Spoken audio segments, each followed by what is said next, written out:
Halo minasan, jumpa lagi bersama Dige. Pada kesempatan ini, Dige akan membahas anime Jujutsu Kaisen musim kedua episode 16. Tak bosan-bosannya Dige menyarankan agar kalian bisa menonton anime ini secara langsung karena dijamin kalian pasti puas dan tentu saja memiliki pengalaman nonton tersendiri. Tapi jika kalian gak ada waktu, maka mampir ke sini adalah pilihan yang paling tepat. Karena Dige dengan senang hati akan menceritakan semua kisahnya untuk kalian semua. Sebelum lanjut ke inti cerita, buat kalian yang baru saja menemukan channel ini, ada baiknya untuk subscribe dulu. Jangan lupa juga untuk menyalakan notifikasinya, agar kami semakin semangat untuk menghadirkan konten-konten terbaik buat kalian. Oke, langsung saja. Persiapkan diri kalian and enjoy!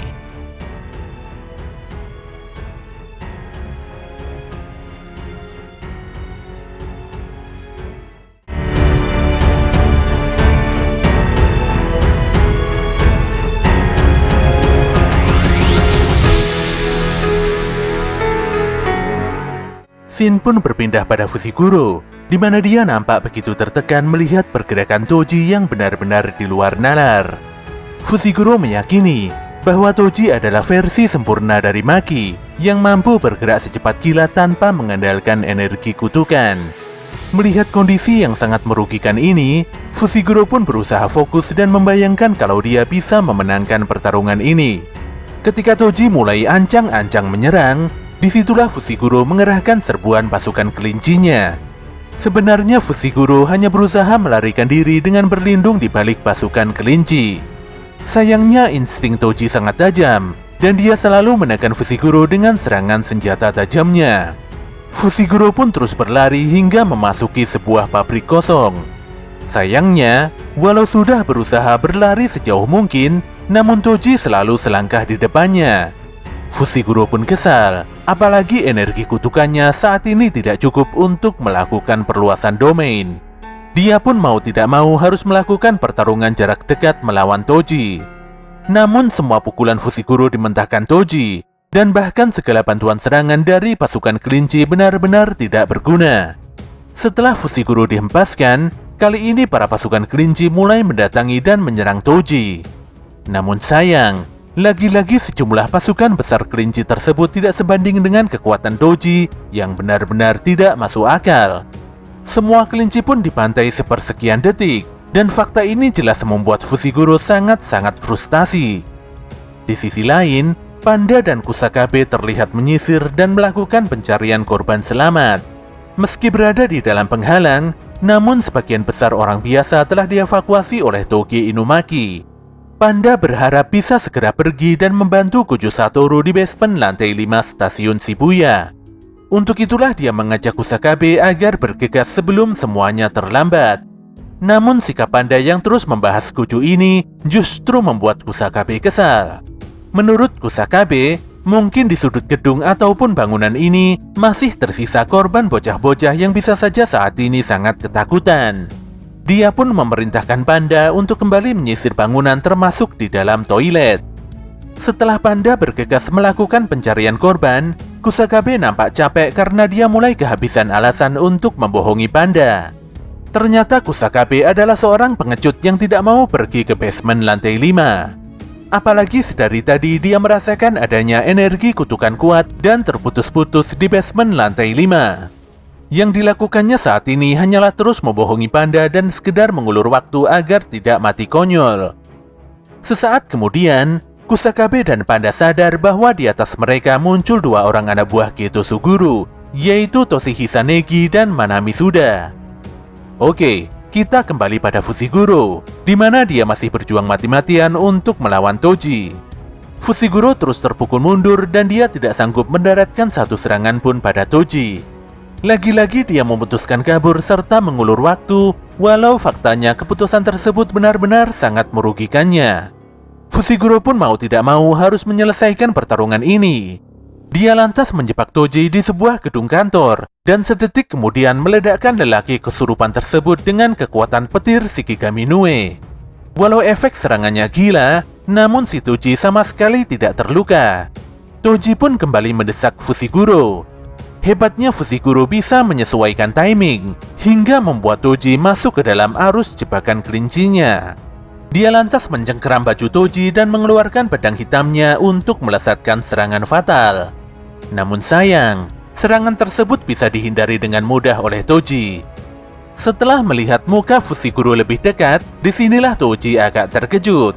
Dia pun terdiam sambil memandangi sosok pemuda di hadapannya dengan penuh pertanyaan. Scene pun kembali ke masa lalu, di mana kala itu Toji masih hidup. Di hadapan Naobito, Toji berencana menjual anaknya ketika nanti berusia 5 atau 6 tahun. Dia sangat yakin kalau anaknya sangat berbakat dalam ilmu sihir. Sambil tertawa merendahkan, Naobito akan membeli anak Toji dengan harga mahal jika benar bocah tersebut memiliki bakat ilmu sihir. Walau terkesan tidak peduli, namun Toji sebenarnya hanya ingin putranya memiliki kehidupan yang lebih baik darinya. Toji pun menanyakan nama asli pemuda di hadapannya ini. Dia pun tersenyum setelah mengetahui bahwa pemuda di hadapannya adalah putranya sendiri yang tengah beranjak dewasa. Selain itu dia bersyukur karena pemuda itu adalah Fushiguro dan bukan klan Zenin yang dulu pernah membuangnya. Tanpa banyak bicara, Toji lantas bunuh diri dengan menusukkan senjata tajamnya di kepalanya sendiri. Tentu saja Fushiguro sangat terkejut dengan perubahan sikap Toji, ditambah lagi sosok Toji tiba-tiba berganti menjadi orang lain. Ternyata Fushiguro mengalami luka tusukan yang cukup serius di perutnya akibat pertarungan melawan Toji tadi. Ketika dia hendak pergi untuk menemui rekan-rekannya, tanpa disangka si Haruta tiba-tiba muncul dan menebasnya dari belakang.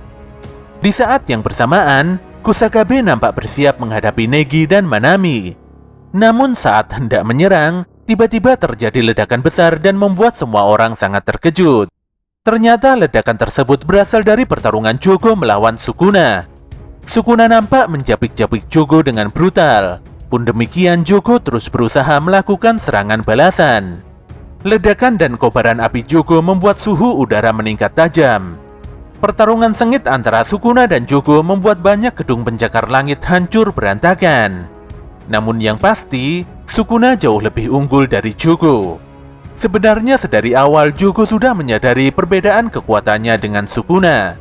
Namun dia tidak menyangka bahwa perbedaannya bagaikan bumi dan langit. Dia pun melepaskan lava berkekuatan ekstra panas untuk mengalahkan Sukuna. Namun berbagai serangan supernya tersebut sama sekali tidak mampu melukai si Raja Kutukan. Sukuna pun menyerang Jogo dengan brutal, hingga membuat roh kutukan tingkat khusus tersebut muntah darah. Namun Jogo masih tidak mau menyerah.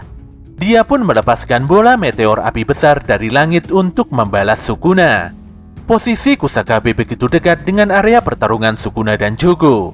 Ketika Kusakabe dan yang lainnya ingin kabur dari TKP, saat itu juga Sukuna datang dan menahan pergerakan semua orang. Jika sampai bergerak sedikit saja, maka Sukuna akan membantai semuanya tanpa terkecuali. Jelas saja semuanya jadi diam dan berkeringat dingin.